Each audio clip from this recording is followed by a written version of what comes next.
Okay, Libra, this is your reading for the next couple months. Things you need to be aware of, things you need to watch out for, so on and so forth. So I've laid the cards out, and the first thing I can tell you is that you are completing a cycle, a spiritual cycle. The Wheel of Fortune is up, and it's been quite a little wild ride. It's been very fast moving energy, and you're now being dumped in the middle of like some chaotic energy. And one of the things that Libras love to do is to weigh things out in their mind. They like to have time to weigh things out. You're not going to have that time to do that. Things are moving so swiftly. So you're going to be forced to make decisions with your gut instinct, which is really uncomfortable for you. But the good news is you're very wise. You have a lot of wisdom. You can do this. You just got to stop second guessing yourself. What do you see? Well, the very first thing that happened when I pulled the runes just now, all of them landed in a happy little pile except one that almost fell off the table. It was like moving. And that is the one for the frozen emotions or ice. And it's face down. So what that tells me is that there's a lot of stuck emotion or just sort of a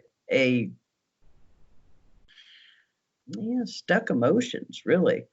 It's like you need to use your intuitive self, but it may be a little hard because a lot of our intuitive stuff comes through the emotions. Now, as fast as that was moving, and as far as it went on the table, my inclination is to say that's moving it out.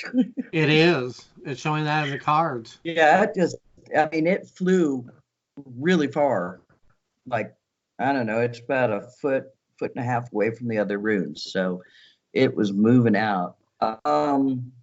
So that's the first part that I'm seeing. Okay. You're having conflicting offers coming. They're going to seem like they're conflicting. I don't know if they really are or not, but it's almost like in your mind it's all or nothing. You're going to have one or the other.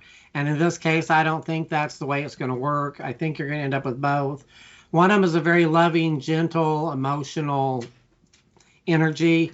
The other one's a little more erratic, maybe even combative. It's a lot of energy. It's going to indicate that your emotions are in conflict with themselves on what you want to do. There is not going to be a right or wrong. That they're just emotions. They are what they are.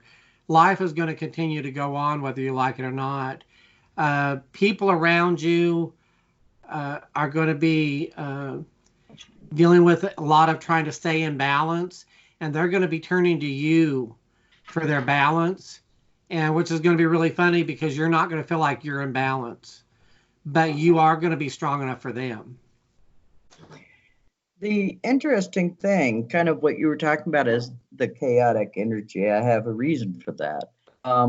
What I've got is the equivalent, good God, the equivalent of the Tower card. And it's kind of funny because it's like what I've got basically the Tower card of the runes. I have the sun from the runes. And then on top of that, I have a need to be flexible. So it's like you're going to be like, oh my God, the world is ending, the sky is falling. But look at the sun, it's beautiful, it's so nice, it's wonderful. Oh my God, everything's going to rust and ruin and whatever. And there's going to be a need for you to allow yourself to just sort of balance between these 2 points, And what's coming in is actually opportunity. You've got some really good opportunities headed your way. But again, it's going to be very disconcerting for a while because it is going to feel like everything's going to crap, and yet you feel okay about it, which is going to be really weird. Yeah, it shows here that a lot of stuff that you've been preparing for in the past is now coming to you, things you've been waiting on. And so it's a very good time for you. Uh, it's just not organized energy, and you're going to want to try to organize it, and It it's doesn't not want to be. possible. Yeah, it's not possible. It's like trying to herd cats. They're just, let them be cats. There's great opportunity. I have a feeling that one of the things that's going on here has to do with relationships and loving energy. And the Libras I've known tend to be romantics. They want to, they like to weigh things out, and they like to be sure of things, but they also like that feeling of romance. It's more romance than it is sexual, although sex can play a part of it, but it's really the romantic type of thing. So I think it almost feels to me like it's having loving feelings towards someone that you don't think maybe is worthy of your love, but you can't help it because you feel that way. You feel attracted to their abrasive energy.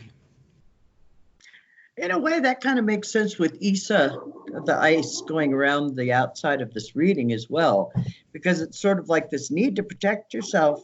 Only why? Because it feels right, but then no. Again, it's this really weird kind of push pull energy that I'm getting off of this reading. It's very strange. It's like it is balancing, but it's a balancing of opposites, sort of, is what I'm catching on with this. My question for you, um, audience out there, you Libras out there, are you attracted to risk taking, and yet you're scared to do risk taking?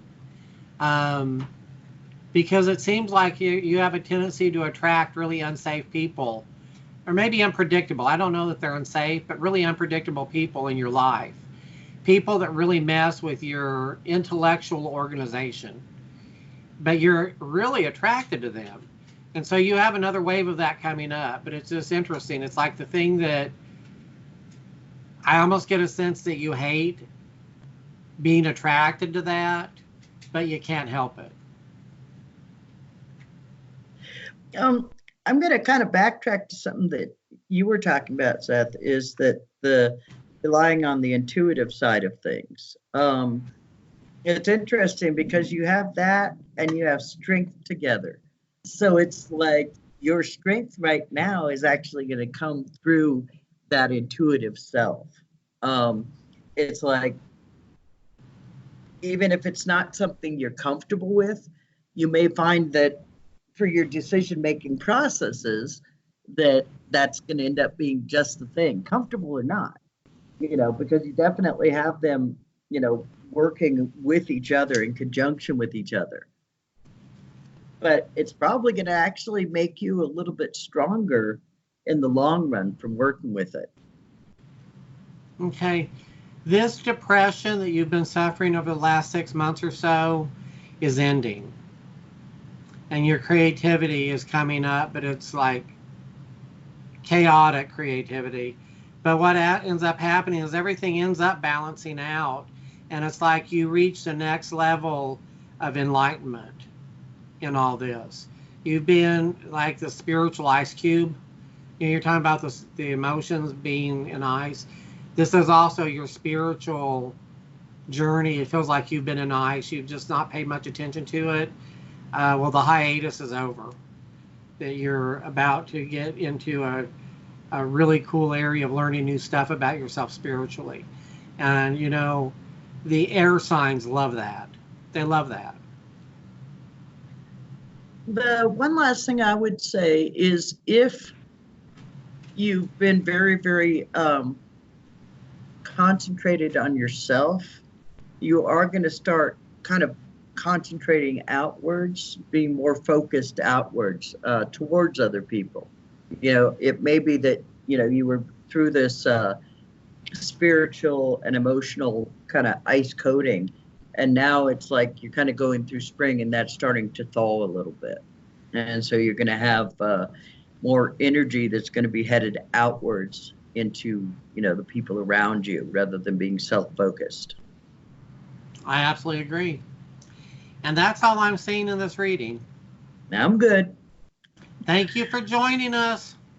Like and Indeed. subscribe and ring our bell. Yeah, baby. Thanks a lot. Have a good day.